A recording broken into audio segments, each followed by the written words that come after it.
Hello Capricorn, Sun, Moon, Rising, and Venus sign. Sana po nasa mabuti kayong kalagayan. My name is Suzy and welcome back po sa Star Tarot. Ito po ang inyong daily messages for September 2nd at a general reading po ito kaya hindi ito magra-resonate sa lahat. Maraming salamat din po sa inyong pagsuporta sa ating channel at kung bago naman po kayo rito, hello and super welcome po kayo rito. Maraming salamat po sa inyong pagbisita. Pauna mensahe, oh my God, pauna mensahe ninyo Capricorn, napakaganda, blessed. You are blessed, no? Baka hindi ninyo na nakikita ang mga blessings, no? Or na-acknowledge ang mga blessings na pinapadala sa inyo ng Divine Universe. This is a reminder for you that you are blessed, Capricorn. So be grateful for everything na pinapadala sa inyo ng Divine Universe. Everything that is unfolding sa buhay ninyo, be grateful, no? This is a reminder for you that you are blessed. What else for Capricorn? We have Yang. Ayan. So, we have number 1 and this is Yang. So, ibig sabihin nito na there is going to be a fresh start sa buhay ninyo. You are going to create something. You're going to create something sa buhay ninyo sa ngayon. So, that could be in any area of life, no? Parang ano ka ngayon, master manifestor.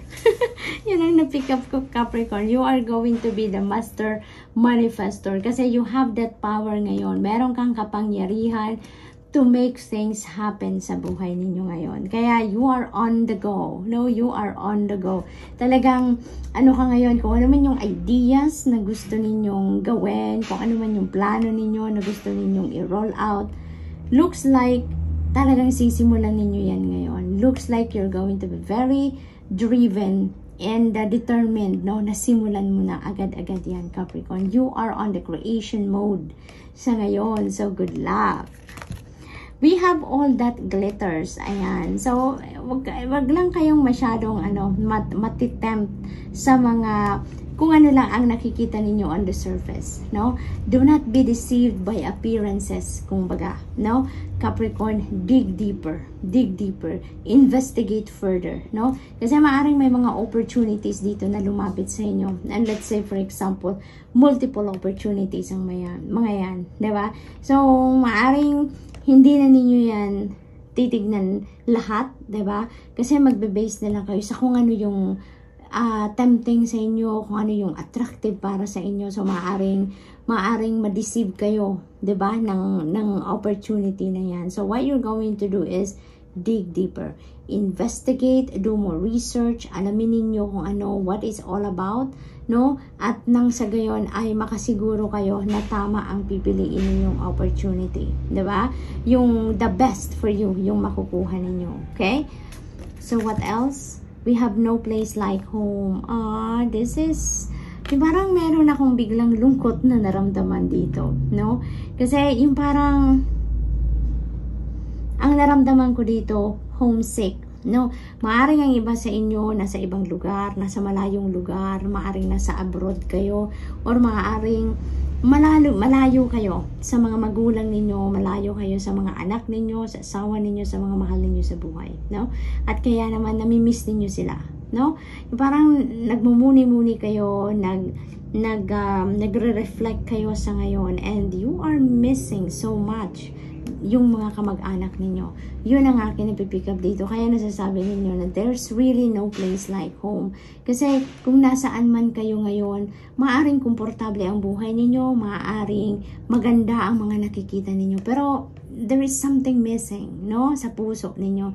Parang there's a hole sa puso ninyo na hindi ninyo mapunan ng kung ano ang nasa paligid ninyo sa ngayon. Ano? Kaya ang napifeel ko dito, sobrang miss nyo na ang inyong mga kapamilya, ang inyong mahal sa buhay, no? For others of you, then this is about authenticity, no? This is about authenticity, yung pagiging totoo mo din sa sarili mo. Maaring ang iba din sa inyo ay nakakaramdam ng hindi ka komportable sa kung ano ka. Kung hindi ka komportable sa kung ano ang meron ka. Maaring may mga parte ng buhay ninyo na hindi pa ninyo na-accept talaga fully. Maaring ganon, no? Yun din ang aking napipick up dito. Kaya this is a message for those of you na meron din ganong sitwasyon na parang ano ka na eh, be authentic to yourself, no? Be true to you, be authentic to yourself. Maybe it's time to accept the real you, no? Accept the real you. Gawin mo na yung self-acceptance dito ng sa gayon. May maging masaya ka na, maging genuinely happy ka na wala kang tinatago, wala kang sugarcoat, wala kang secret, 'di ba? Kasi kung ano ka, you are unique. Capricorn, you are unique. Every one of us is unique, 'di ba? Lahat tayo, meron tayong something special sa sarili natin. And maybe that is something na yung parang siguro nagdadalawang isip ka na i-share yan sa ibang tao, ipaalam sa ibang tao, but that is you, Capricorn. That is the real you, no? Kaya ito parang this is a reminder for you, you know, na in order for you to feel like home sa sarili mo, be comfortable with yourself. Be comfortable with who you are, with what you are, and kung ano ang meron ka, kung sino ka. No, be comfortable with your own skin, kumbaga, Capricorn. Okay? Para maging masaya ka na talaga. 'Di ba? Alalahanin mo na kahit naiiba ka, kahit meron kang ibang katangian, ganoon din ang maraming tao. You don't even know kung ano rin yung naiiba sa kanila, 'di ba? Maaring ganoon kasi basta lahat tayo blessed. We are blessed, no? And you are blessed, Capricorn, no? You never know na kung ano ang meron ka na hindi mo sinishare sa iba, you know? Maaring maraming tao ang mai-inspire dyan kapag nilabas mo yan, kapag ipinaalam mo sa mundo, kapag shinare mo yan sa mga tao sa paligid ninyo. 'Di ba? You never know kung ano yan na nahihiya ka or kung ano pa man ang nararamdaman mo kaya hindi mo yan sinishare sa iba. You never know, baka yan na makapagbago din ang buhay ng ibang tao for the better. Capricorn, no? So pag-isip-isipan ninyo. Wow! So we have yin and yang. So there is a call for balance dito sa buhay ninyo, Capricorn. There is a call for balance, no? Dito naman, you are receiving, no? You are receiving something from the divine. Parang meron ditong surprise ang Panginoon para sa iyo, no? And that is what you are receiving. Yung parang naghihintay ka ng, maaring this is an answered prayer para sa iyo. Maaring meron kang matagal nang dinadasal and talagang nararamdaman mong parating na siya, no? If this message resonates with you, you know, Capricorn, no? Nararamdaman ninyo yan na something is coming, something special is coming, no, towards you. And ito yon, no?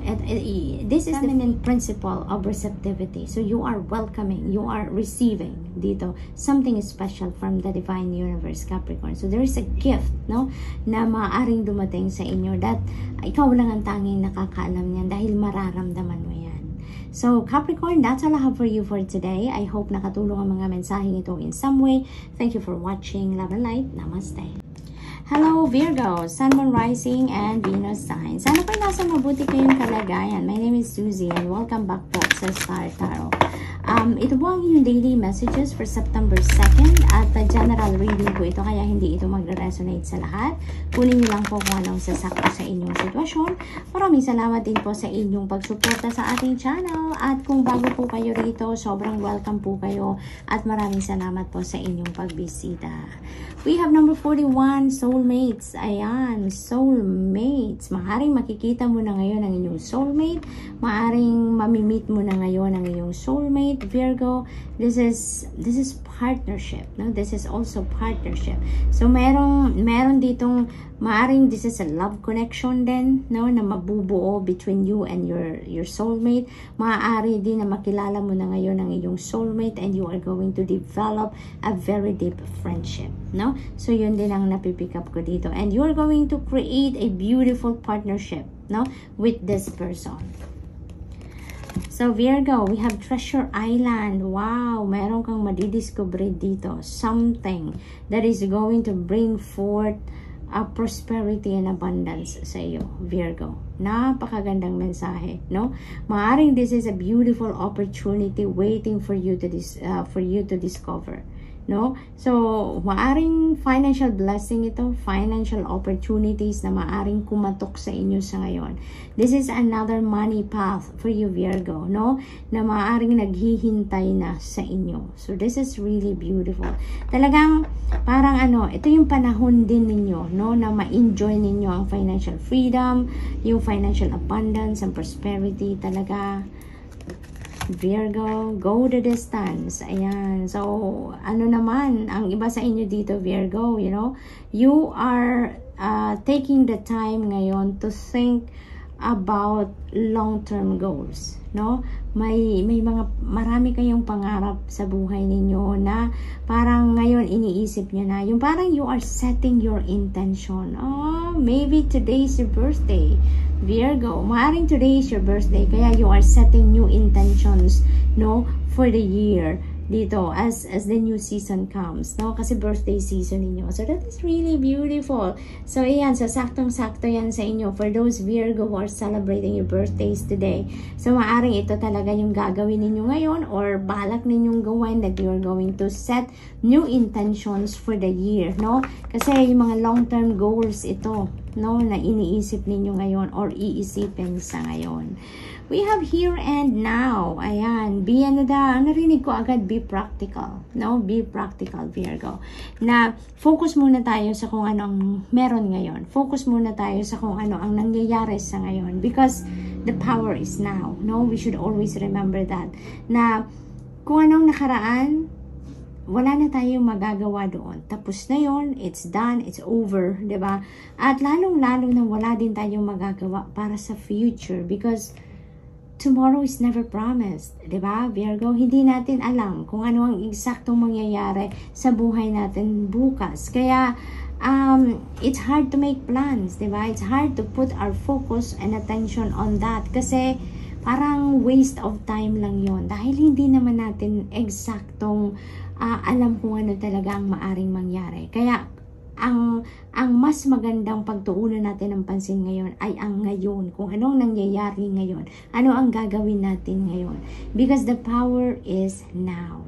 Ngayon, marami tayong magagawang pagbabago. We can make our life so beautiful sa ngayon, 'di ba? Ngayon tayo magkakaroon ng pagkakataon na simulan kung ano man ang mga gusto nating mangyari. Kaya focus na lang tayo muna sa kung ano ang meron ngayon. Okay? Fork in the road. Ayan. So, ang iba sa inyo, siguro, Virgo, may mga importanteng desisyon na kailangan gawin. Kaso, ngayon, yung parang nahihirapan kayong magdesisyon. You are in the fork on the road. You don't know which path you are going to take. Maaring hindi ninyo alam kung anong option dito ang pipick upin ninyo. Option A or option B. 'Di ba? Parang naguguluhan kayo. Hindi malinaw sa isip ninyo kung ano yung ipaprioritize ninyo, or hindi ninyo sigurado kung alin yung mas makakabuti para sa inyo. And you know what? In cases like this, Virgo, ang pinakamahalaga ninyong gawin din is to check in with your intuition. Kasi yung intuition, that is our divine guidance, no? That is the direct message from the divine. Kaya kung ano yung best para sa'yo, yun ang sasabihin sa'yo ng iyong intuition.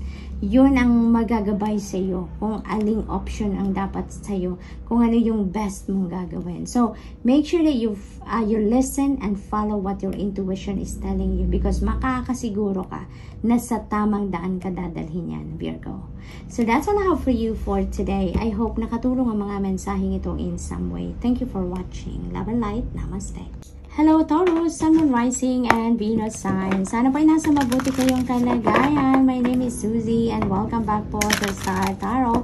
Ito po ang inyong daily messages for September 2nd at general reading po ito, kaya hindi ito magre-resonate sa lahat. Kunin nyo lang po kung ano ang sasakto sa inyong sitwasyon. Maraming salamat din po sa inyong lahat, no, sa inyong pagsuporta sa ating channel. Kung bago naman po kayo rito, welcome. At Maraming salamat po sa inyong pagbisita. Unang mensahe ni Taurus, by the book. Ayan, by the rules ngayon si Taurus. Sumusunod si Taurus ngayon sa universal laws, no? Law of attraction, law of karma, at kung ano-ano pa. Marami pa siyang law. 'Di ba? Na maaring pina-practice talaga ninyo, Taurus. So that is really beautiful. You are by the rules of life. So we have flexible. Ayan. So very flexible din kayo, no? At the same time, you are very adaptable, no? Hindi kayo nahihirapan dito sa mga bagay-bagay. Kahit may mga transition na nangyayari, may mga bigla-biglang transformation na nangyayari sa buhay ninyo. Talagang you can easily adapt to it because you are trying to be flexible, no? Na makasabay kayo sa mga changes, makasabay kayo sa mga nagaganap sa buhay, no? So what else? We have observer. Now is not the time to take action, Taurus, no? Parang ngayon ang panahon para magmuni-muni ka, para mag-isip-isip ka. You are going to step back a little ngayon sa kung ano man ang iyong ginagawa, sa kung ano man yung iyong routine, sa kung ano man ang iyong iisipan or pinagkakabisihan, no? Dahil gusto mo lang na mag-observe ka. Gusto mo lang na pagmasdan ng mga nangyayari sa buhay mo, sa paligid mo. Parang ang gagawin mo ngayon, you are going to re-evaluate. You're going to take a pause sa mga ginagawa mo. At you are going to reassess and re-evaluate what is happening sa buhay ninyo at sa inyong paligid. No? Parang gagamitin mo ngayon ang inyong eagle eye para makita mo ang lahat, ang all four corners of your situation, so that you can make plans for kung ano man ang gusto mong simulan sa ngayon, yung mga ganon. Kaya parang ano ka muna ngayon,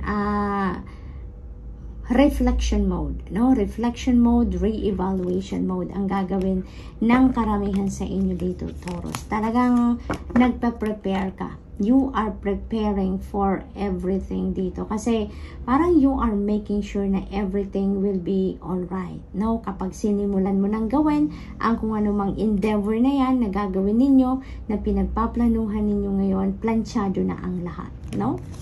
So, we have mending. Ayan. So, maybe ang iba sa inyo, Taurus, may mga nakaalitan in the past. Maaring may mga hindi kayo pagkakaintindihan with another person. This could be with a friend, with your person, with a family, another family member. It could be anyone, no? Na medyo nag-pick up ko dito kapatid, no? Maaring meron kayong nakaalitang kapatid or may kapatid kayo na merong pinag-usapan at hindi kayo nag-agree, no? You were not on the same page, kaya medyo nagkaroon kayo ng rough patch sa relationship as magkapatid.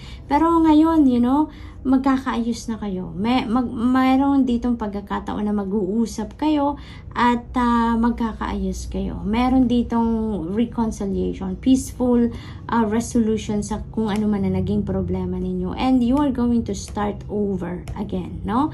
As kung ano man ang klase ng relationship ninyo, mas pagbubutihin pa ninyo ngayon. Mas magiging mas closer na kayo sa ngayon, no? From here on. So, yun din ang napipick up ko dyan.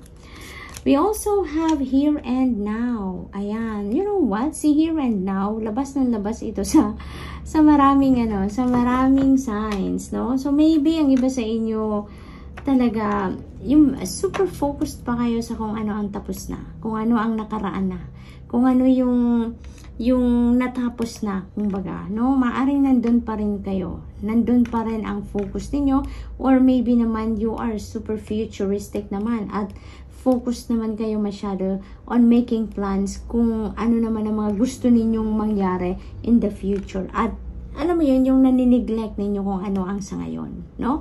So, maaaring ganun ang sitwasyon. Kaya, this is a reminder for you, then, Taurus, na may ganitong sitwasyon. Na focus muna kayo sa kung ano ang here and now. Savor and enjoy what is unfolding right before your eyes. no? Kasi the power is now. Yan ang sinasabi ng card na to. The power is now. Ngayon ninyo magagawa ang mga gusto ninyong gawin. Pagbabago, gusto ninyong may adjustment na gawin on something, may gusto kayong pagandahin, you can do that now. Pero yung nakaraan na, wala na tayong magagawa. It's done. It's over. Yung bukas naman, hindi rin naman natin alam kung anong exactly dadating or mangyayari bukas, 'di ba? Tomorrow is never promised, 'di ba? Kaya parang nonsense din, 'di ba? Or waste of time na mag-focus tayo sa kung anong mangyayari bukas, kung anong gagawin natin bukas, because it might change. Hindi natin alam ang eksaktong ganap bukas. Kaya ang magagawa natin talaga na makikita natin, mai-enjoy natin, masisavor natin is ngayon. Kung ano ang ngayon, yun ang mas magandang pagtuunan natin ng pansin. So, Taurus, that's all I have for you for today. I hope nakatulong ang mga mensaheng ito in some way. Thank you for watching. Love and light. Namaste.